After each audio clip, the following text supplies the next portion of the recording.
Good afternoon. I'm Hillary Armstrong, a Public Information Officer with the County of Santa Clara. Thank you for joining us for today's media availability.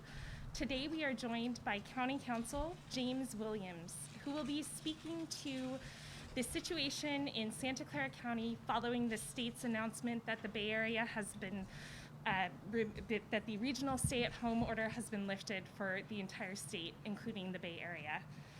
Following the English and ASL portion of the press conference, we will proceed to statements from the podium in Spanish, Vietnamese, Chinese, and Tagalog. Thank you very much. And with that, I will hand it over to James Williams. Thank you. Thank you. Good afternoon, everyone. I'm James Williams, the County Counsel for the County of Santa Clara. As you're all well aware, earlier today, the California Department of Public Health and the governor announced that the regional stay-at-home order has been lifted in all regions in the state of California. In addition, the limited stay-at-home order, which was the order that was also in effect to limit non-essential activities between the hours of 10 p.m. and 5 a.m., has also been lifted across the state with the lifting of the regional stay-at-home order. This also applies, of course, in the Bay Area and here in Santa Clara County. As a result of these changes, by and large, the County of Santa Clara and most of the Bay Area, and in fact, most of California, will return to being governed from a health order perspective by the purple tier restrictions that were previously in place under the state's blueprint. So let me take just a minute to remind folks what that means and what that's about, and then I'll talk specifically about how that translates here in Santa Clara County. But before I do that, I want to emphasize one really important, critical point, and that is this. While we have made progress since the beginning of January, where we really had a peak in hospitalizations and cases, we are still nowhere near out of the woods. We still have a much higher level of hospitalizations and cases here in Santa Clara County than we did going into the Thanksgiving break, and indeed than we did several weeks thereafter. We still have seriously impacted hospitals and ICU capacity here in Santa Clara County. And so no one should misunderstand what these changes at the state level mean here in Santa Clara County and indeed around the state and in Southern California, where the situation is frankly even more concerning. And this is also true in the context of new variants that we're seeing around the world, but also showing up in Southern California and here in Santa Clara County. And so this is not a time for our community to be less vigilant. The state's actions are a reflection of some lessening from the peak. But again, our hospitalizations are way, way, way up here. And it is absolutely critical that as a community we continue to be careful and cautious, follow the public health orders, but exercise good judgment and common sense, and continue to avoid activities that are unnecessary. That being said, we are now under the purple tier level of restrictions, and so that means for this county that a couple categories of activities are allowed to once again resume. Probably the most significant is outdoor dining and personal care services. That's hair and nails and other services that are allowed to resume both indoors and outdoors. There are a number of other changes as well that come with being back in the purple tier. Specifically, the family entertainment centers are allowed to be open outdoors, card rooms are allowed to be open outdoors, and gatherings, which were prohibited completely under the regional stay-at-home order except for First Amendment purposes. Once again, up to 3 households can gather outdoors only for other purposes. There are a number of more minor changes, and our website is in the process of being fully updated with all of the revisions to the various directives to reflect the fact that we're back in the purple tier. Now, in Santa Clara County, there were some important local directives that were in place to help keep us safer that predated the regional stay-at-home order and that continue to apply here. The most significant is the travel directive related to travel and the need to quarantine if you've traveled from more than 150 miles out of the county. That directive, again, predated the regional stay-at-home order, and it remains in place even now. In fact, this may be even more critical now, given the lifting of the regional stay-at-home order, given the variants that we're seeing around the world and in Southern California, and the need to try to slow the spread while we continue to ramp up, push out, and focus on vaccinating as many of our vulnerable population as possible. In addition to that travel directive, along with it is the directive related to lodging facilities that remains in place. And then some of our more specific rules, the baseline rules that you're all familiar with by now that have been in place for some time, the social distancing protocols, the requirements that go along with that, the required reporting to the Public Health Department of cases, all those rules remain in effect just as they have for many months. And our expectations that all of us in the community should have entering into any business or work site.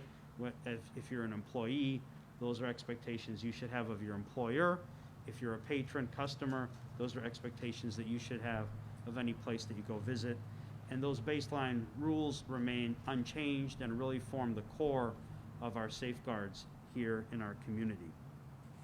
I want to conclude just by, again, going back to that broader point. It is indeed good that we've come down a bit from that peak, but the level of hospitalizations that we're at is not something that is sustainable on an ongoing basis. And the state's actions, the state itself described, are based on forecasts of continued improvement over the next several weeks. Well, those forecasts are predicated on people's continued behavior, people continuing to be vigilant, people not gathering. For example, people not letting their guard down. And so it's all the more important in our community that we continue to make that progress, that we continue to see cases come down, that we continue to decompress our hospitals, we continue to save lives as we are in this very pivotal moment where vaccinations are just beginning to really ramp up, where we're eagerly awaiting additional supply from the federal and state government. This is such a pivotal moment that we want to move forward together as an entire community with all of our friends and all of our family. And the best way for us to do that is to hang tight, stick together in that effort, and really follow carefully, thoughtfully, consistently the basic precautions and rules that we all know so well by now, from face coverings to avoiding non-essential activities and maintaining social distancing. And with that, I'm open for questions. Jeff, thanks for always doing this. Earlier on the Sound Mercury News, I always come to you on these things to ask sports questions that you know. So there's a ton based on this. We're trying to unravel it ourselves. The first one is for professional and college sports.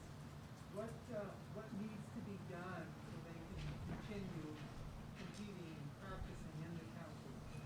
Yeah, so the question was about professional and college sports. And that is one of the directives that's changed today as well.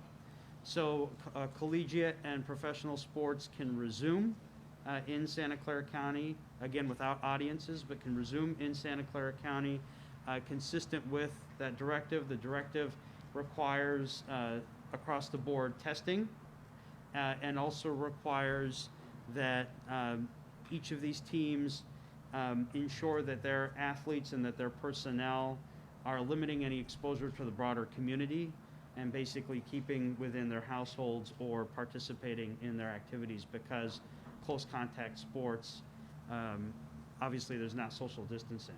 So we have a revised directive up around that, and those activities can now resume with the lifting of this regional stay-at-home order. Can I ask a follow-up, please?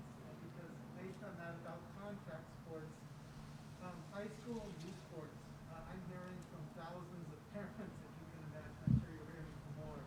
So what about, where do they fit in all this? Can high school start up right now?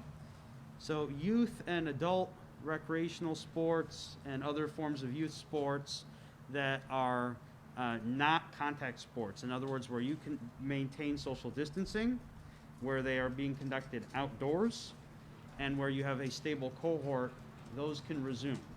But not where there is close contact, and not if the activity is indoors.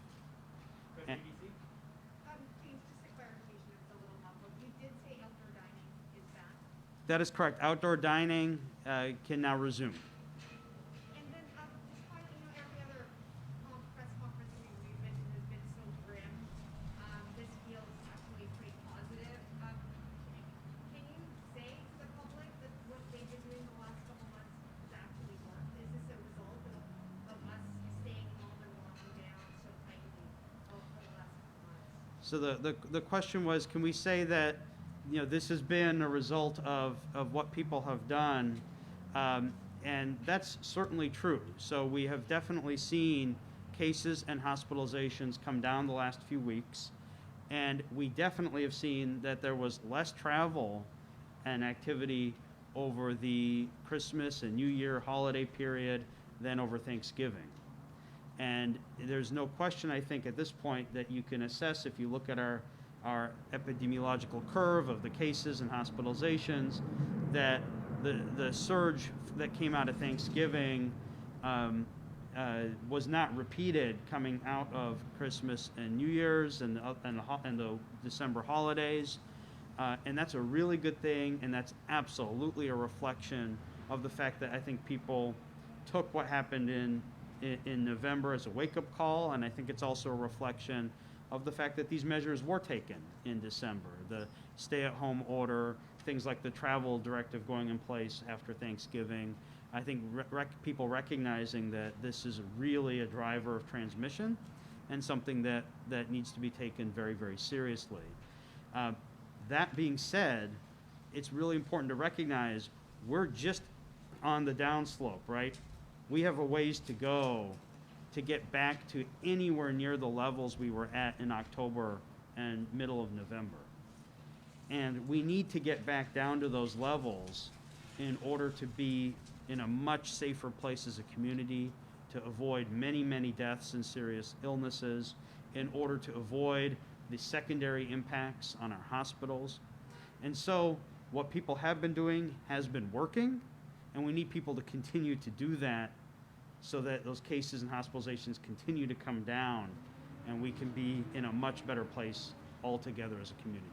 Can you touched on it briefly, but can you just elaborate why the county opted to keep the travel quarantine in effect? Is it working, or what is the thought behind that? Sure. So the question is, why is the county keeping the travel directive in effect? And there are a couple important reasons for that. One is with the lifting of the regional order across the entire state, and given the fact that Southern California has such a significantly increased case rate, positivity rate, and also that we know that there are variants circulating, the so-called UK B117 variant, for example, has been detected in Southern California. That's all one reason that it's very important for people to quarantine when they travel. A second reason is that the travel directive appears to have really had an impact on the volume of travel that occurred after it was put in place, and we know that travel is one significant source of spread. So both those reasons coming together are reasons that we're keeping that important directive in place.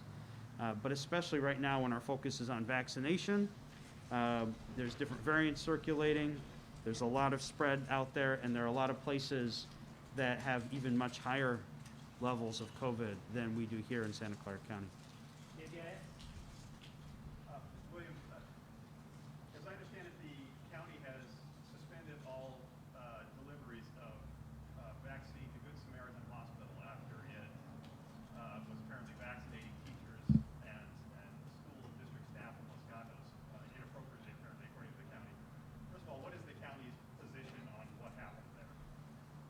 Sure, so the question is, what's the county's position on what happened at Good Samaritan Hospital with respect to vaccination of Los Gatos School District teachers and staff? We became aware of this email that had gone out basically saying there was this special deal for vaccination. There were a lot of factors there that were very concerning to us, as reflected in the letter that we sent the hospital. One of those factors was the fact that the hospital itself had said that it was only in a position to be vaccinating healthcare workers and hadn't done the outreach to the priority 75 and older tier. Another concerning factor was that it appeared that they were reaching out to the specific district based on the way it was framed anyway, based on meals and other things provided to Good Samaritan staff as opposed to districts more generally. A third concerning factor was that they appeared to be affirmatively suggesting that staff should sign up registering themselves as if they were healthcare workers. Those were all things, among others, that we outlined in the letter as things of concern and not consistent with our expectations for vaccine providers in the community. So we will be in continued conversation with them, but at this time, we're not in a position where we would provide any additional county allocations to Good Sam, given what occurred.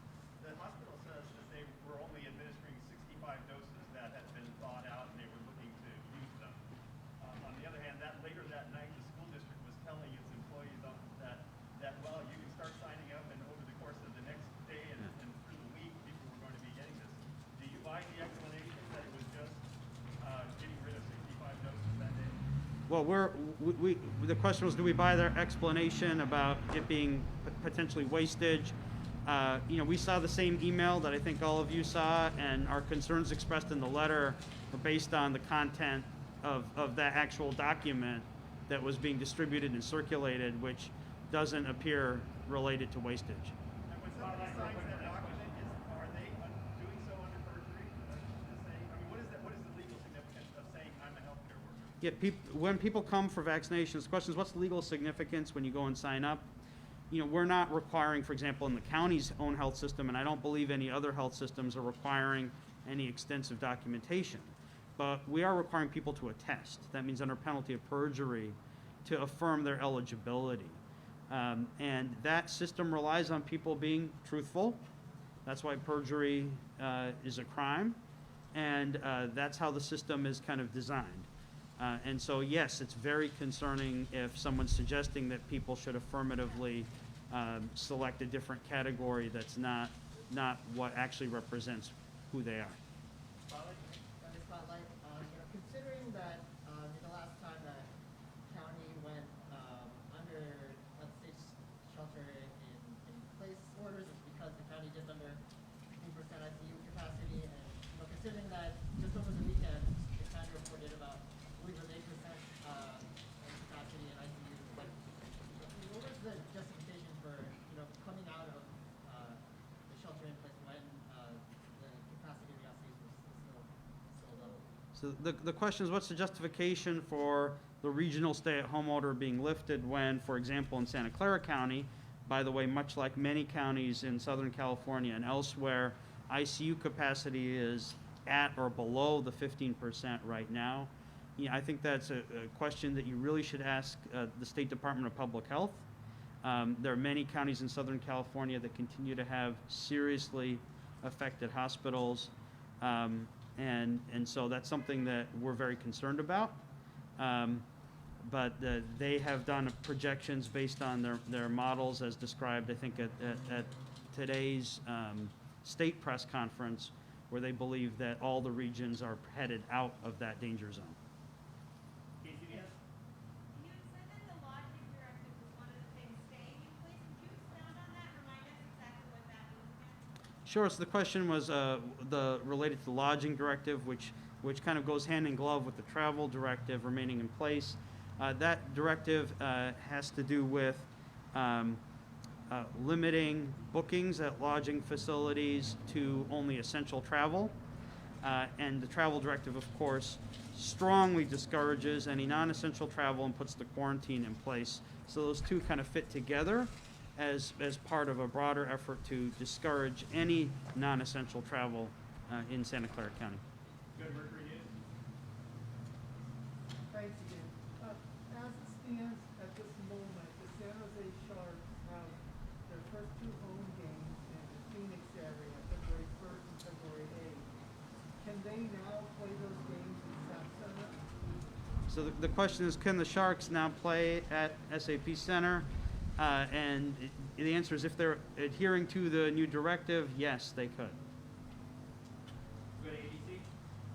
James, there's some concerns that this new variant could wipe out any progress that we're making in the state. How closely are you watching this? And do you have a team behind it? How are you doing that? So the question is about the new variant, and could it affect the progress here in California? And there's actually at least 3 variants that are being closely monitored by us, and I know by the state, and there are probably others as well. There's the so-called UK variant, the B.1.1.7 variant, that studies appear to suggest is more transmissible and concerningly potentially more fatal, is the latest news that's coming out of the United Kingdom related to it. There's a so-called South Africa variant, and there's studies ongoing about its impact on vaccination. And then there's a variant that we found here in Santa Clara County and that elsewhere across the state, the L452R variant, where there's a lot that still is under research. The bottom line, I think, for all of these is there's a lot we don't know, including their exact impacts. Some of these variants definitely appear to be more transmissible, meaning that the virus spreads more easily, more people get sick. And that's very concerning for sure. And potentially that there could be other impacts from them. It's something that we know the CDC and the State Department of Public Health are closely looking at. We actually do a lot of genetic sequencing here in Santa Clara County, a disproportionate amount compared to other places in California, which is one of the reasons we found information around the L452R variant, because it's something that our public health department and our public health lab has been concerned about and interested in paying attention to.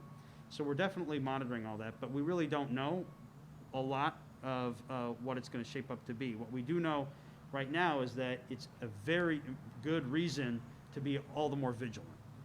And the one concrete thing that we can do right here, right now, about these variants that are circulating is to double down on being really strict about following the public health guidance, and to also avoid travel, because that helps be the engine for the spread of these variants. James, you're not going to tell people to double mask like we've been hearing in some other places? We don't have specific additional recommendations at this time related to masking or other things, but it's definitely critical for people to, at a minimum, be following the current public health directives. NBC? Can you give us a sense of how many people in the county have been vaccinated so far and what you're doing to make sure more people can get vaccinated? Are you getting enough supply? So questions about vaccination and what are we doing to expand access. I don't have the specific numbers with me because I was focused on the health orders, and we'll definitely have, we have dashboards and so forth related to the vaccination. So I don't have the specific numbers up to date on vaccination. What I can tell you though right now about it is we continue to expand our capacity to deliver vaccinations. We have mass vaccination sites that are open and open for scheduling at Burger Drive and the fairgrounds. That's from the county health system itself. That Kaiser, Palo Alto Medical Foundation, Stanford Healthcare, and others are also standing up significant vaccination capacity, and links to all of that information is available at sccfreevax.org, and people can schedule appointments. And we have appointments that are available. So it looks in the systems that there is some available capacity for people who are eligible, which again is healthcare workers and people 75 and older, individuals 75 and older. So we encourage all of those folks to get a vaccine and get it quickly. we're going to continue to ramp up capacity. So a lot of work is happening with the county's own health system, and we know that's happening in other health systems that serve county residents to ramp up capacity. The big limiting factor remains vaccine supply. And we haven't seen an increase in supply coming in.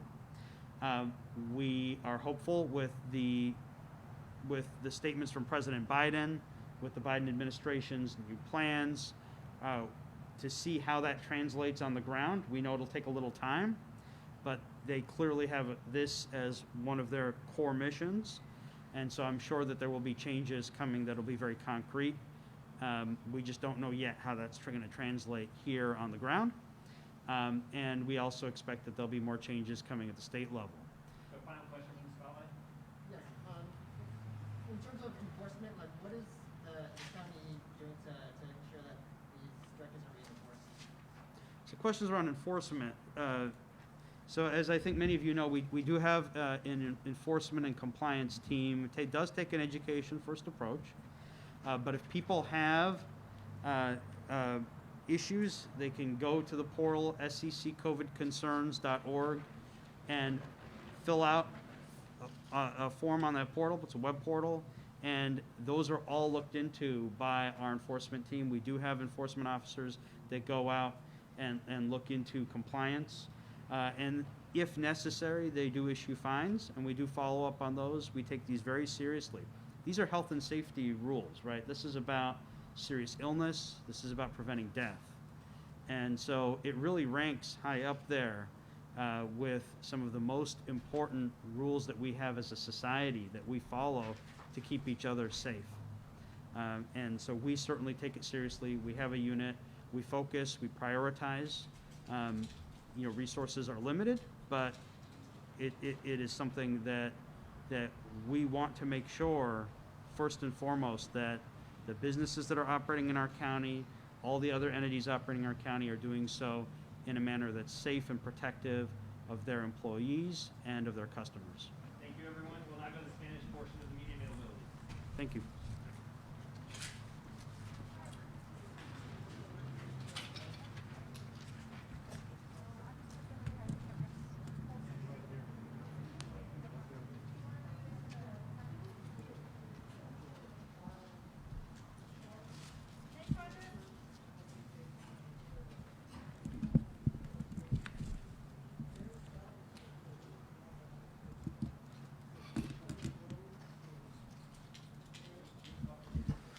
Muy buenas tardes, mi nombre es Ricardo Romero Morales, soy oficial principal de información pública aquí en el Condado de Santa Clara. Esta tarde acabamos de anunciar que el Departamento de Salud Pública en California anunció que la región del área de la Bahía ya no está sujeta a la orden regional de estadía en casa del Estado. Sin embargo, el Condado de Santa Clara aún continúa viendo un aumento alarmante de casos de COVID-19, al igual que el número de hospitalizaciones continúa siendo muy alarmante. Es por ello que estamos aquí hoy pidiéndoles a todos los miembros de nuestra comunidad y negocios que por favor hagan de su parte en seguir los reglamentos y las directrices que el condado está poniendo en lugar. También se les recuerda que tienen que seguir las directrices que están en lugar tanto al nivel local, que es en el nivel del condado, también como al nivel estatal. Cuando hay duda entre cuál de las dos de seguir, hay que seguir la que es más estricta. A continuación, mencionaré algunos de los nuevos cambios que están efectivos a partir del día de hoy aquí en el condado de Santa Clara. Como sabemos, con este cambio que el Estado acaba de anunciar, ahora el condado de Santa Clara se encuentra en el nivel púrpura, lo cual permite lo siguiente. Algunos de estos cambios incluyen que la directiva obligatoria del condado sobre limitaciones de capacidad sea actualizado para reflejar las aperturas y cierres actuales. La mayoría de las empresas o negocios a las que se les permite abrir en estos momentos durante el nivel púrpura o morado deben mantener la capacidad de su espacio al público a un 20%. Ahora se permiten reuniones al aire libre. Como sabíamos, las reuniones al aire libre no estaban permitidas bajo el quedarse en casa a nivel región. Ahora se pueden permitir reuniones al aire libre hasta con tres diferentes hogares al mismo tiempo. También se les recuerda que las reuniones en interiores están completamente prohibidas. Se pueden reanudar las comidas al aire libre. Aquellos restaurantes y servicios de comida que pueden renovar sus operaciones al aire libre, y es importante recordar que no se está permitido que actúen que operen adentro de sus locaciones, solamente al aire libre. También es importante recordarles que los bares, cervecerías, destilerías y pubs pueden servir alcohol solo al aire libre y solo en la misma transacción de una comida. Los servicios de cuidado personal pueden reanudar en interiores y exteriores sujetos a la directiva actualizada obligatoria para servicios de cuidado personal. Las actividades deportivas recreativas para adultos pueden reanudarse sujeto a la directiva obligatoria para reuniones actualizadas, incluyendo las reglas específicas bajo la sección 9 de esta directriz. Los deportes profesionales y colegiales pueden reanudarse, también están sujetos a la directriz obligatoria actualizada para los deportes colegiales y profesionales. Los deportes juveniles pueden reanudar sujeto a la orientación del Estado aplicable en estas actividades, así como en la directriz obligatoria del condado para programas que sirven a niños y jóvenes. La directriz obligatoria sobre viaje aún está bajo efecto, la cual indica que aquellas personas que viajen al condado de Santa Clara más de 150 millas de distancia tienen que ponerse en cuarentena por al menos 10 días y hacerse la prueba de COVID-19 alrededor del día 6 o 7. La directriz obligatoria del condado para instalaciones de alojamiento todavía está en vigor, la cual indica que es posible que las instalaciones de alojamiento no proporcionen servicios de alojamiento para fines no esenciales, como el turismo y la recreación. Deben evitarse los viajes no esenciales, especialmente en la luz de las nuevas variantes que tenemos de COVID-19. Actualmente tenemos 3 diferentes variantes que están circulando, no solamente aquí en el condado de Santa Clara, pero en la región y en el país. Se les vuelve a recordar acerca de las reglas claves de las órdenes locales vigentes, las cuales incluyen el teletrabajo, en donde indica que todos los empleadores y empresas les recomienden a sus empleados que se queden en casa y trabajen desde casa cuando sea posible. Requisitos de protocolo de distanciamiento social. Todas aquellas empresas que ya puedan operar en estos momentos tienen que recordar que tienen que seguir los protocolos del distanciamiento social, al igual que llenar ese requerimiento que tenemos, que también se conoce como la palomita anaranjada. También están sujetos al reporte de casos positivos de COVID-19. Todos los negocios y empresas tienen un máximo de 4 horas para reportar cualquier caso nuevo de COVID-19 en sus instalaciones. Limitación y medición de capacidad. Todas las empresas deben cumplir con las limitaciones de capacidad aplicables. Todas las empresas, excepto los hospitales de cuidados intensivos con instalaciones en interiores abiertas al público, deben establecer un sistema de medición para garantizar que no se excedan los límites de capacidad aplicables. También aún siguen cerrados los cuartos de descansos o los break rooms. En esto, todas las empresas, excepto los hospitales de cuidado intensivo, deben delimitar el acceso de los empleados a las salas de descansos en interiores en lugares de trabajo, como se describe en la sección 3 de la Directiva Obligatoria sobre Limitaciones de Capacidad. Gracias.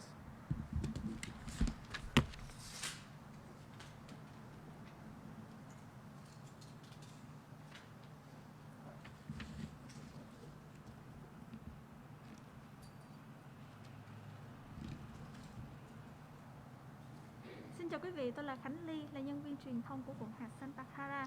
Kính thưa quý vị, ngày hôm nay quận hạt Santa Clara để mở một cuộc họp báo để đưa đến cho quý vị những thông tin về việc những cái thay đổi gì đang có ở trong quận hạt khi mà thống đốc tiểu bang California đã dỡ bỏ lệnh ở yên trong nhà theo vùng. Mới vừa tháng nay thì thống đốc tiểu bang California đã chính thức gỡ bỏ bỏ lệnh ở yên trong nhà cho tất cả các khu vực trong tiểu bang, trong đó có vùng Bay Area, có hiệu lực. Ngay hôm nay thì hạt Santa Clara sẽ trở về ngạch màu tím theo kế hoạch mở cửa an toàn của tiểu bang. Tuy nhiên thì chúng ta vẫn phải áp dụng những cái lệnh mà quận hạt đưa ra. Ăn uống ngoài trời, các dịch vụ chăm sóc cá nhân, thể thao chuyên nghiệp, thể thao trong các trường đại học và thể thao cho thanh thiếu niên sẽ được phép trở lại hoạt động ngay ngày hôm nay. Thêm vào đó thì các cuộc tụ họp ngoài trời cũng được phép thực hiện trở lại. Tuy nhiên chỉ tối đa là 3 gia đình mà thôi. Đối với các cuộc tụ họp dành cho các tôn giáo, chính trị hay là những cái nghi lễ truyền thống thì chúng ta sẽ được hoạt động ở ngoài trời, tụ họp ở ngoài trời với tối đa là 200 người.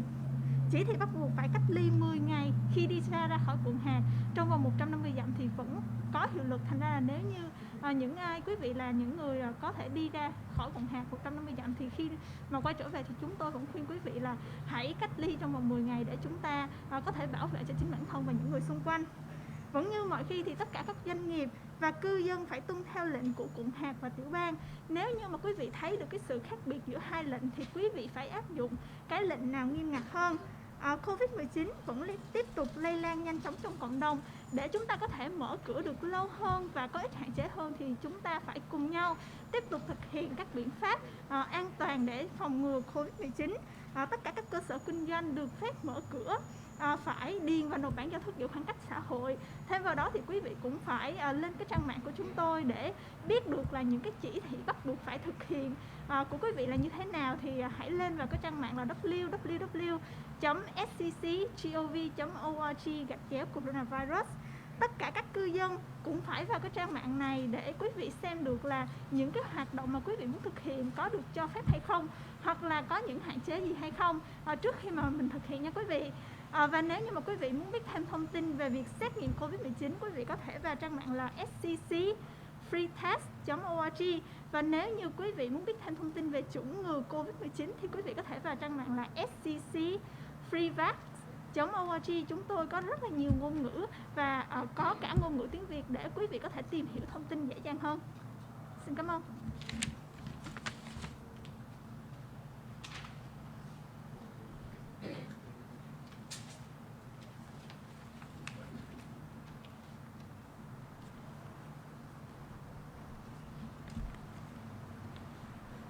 大家好，我是圣塔克拉拉县紧急行动中心的公共信息官 Ann Chan。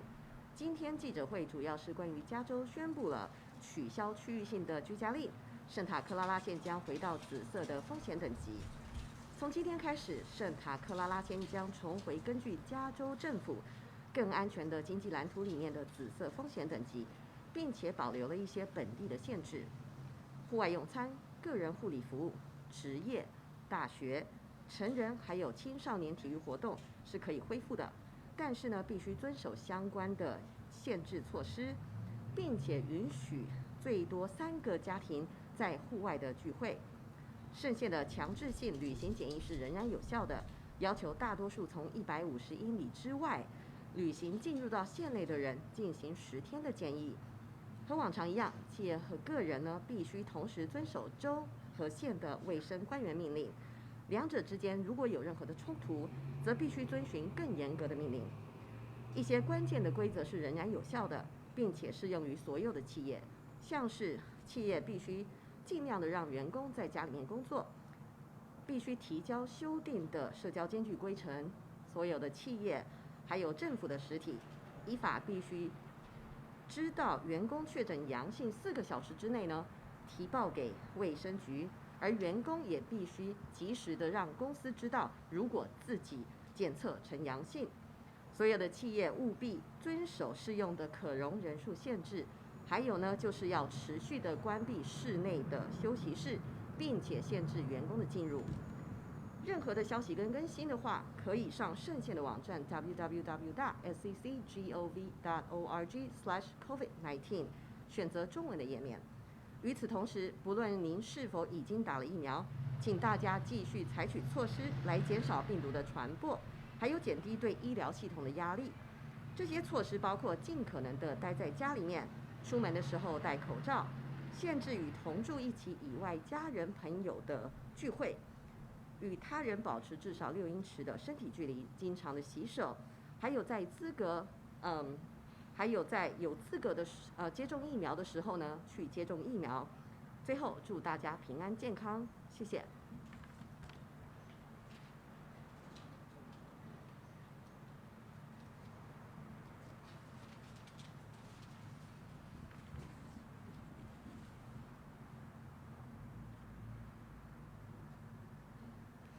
Magandang hapon po.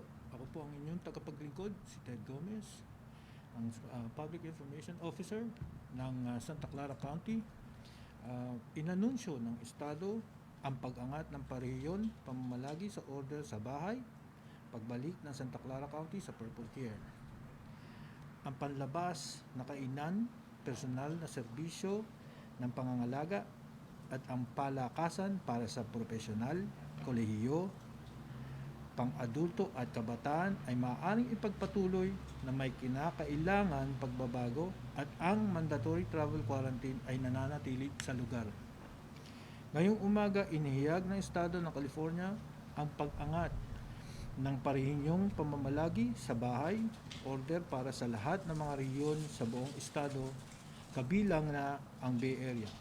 Epektibo ngayon, ang Santa Clara County ay bumalik sa Purple Tier ng blueprint ng Estado para sa isang mas ligtas na ekonomiya na may ilang karagdagan mga lokal na paghihigpit na natitira sa lugar.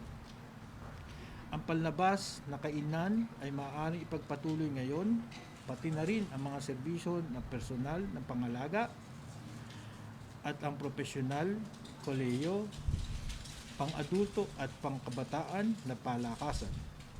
Ang ipinag-uutos na mandatory travel na quarantine ng Santa Clara County ay nananatili sa lugar na nangangailangan ng 10 araw na kawarentina para sa karamihan ng mga tao na naglalakbay sa county mula sa higit na 150 milya ang layo. Tulad ng nakasanayan, dapat sundin ng mga negosyo ang individual ang parehong mga order ng kalusugan ng estado at county, at kung saan may salungatan sa pagitan ng dalawa ay dapat sundin ang mas mahigpit na mga panuntunan. Ang mga pangunahing panuntunan sa ilalim ng kasalukuyang mga lokal na order ng Santa Clara County Health Officer noong October 5, 2020, Revised Risk Reduction Order at Associated Mandatory Directives na naaangkop sa lahat ng mga negosyo at nananatiling may bisa. Una, telework. Pangalawa, mga kinakailangang protocol sa social distancing. Pangatlo, ang reporting ng positibong kaso. Pang-apat, limitasyon ay kapasidad at pagsukat. Panlima, pagsara ng indoor break room. Ang mga impormasyong ito ay matatagpuan sa www.sccgov.org/COVID-19. Magandang hapon po muli at maraming salamat.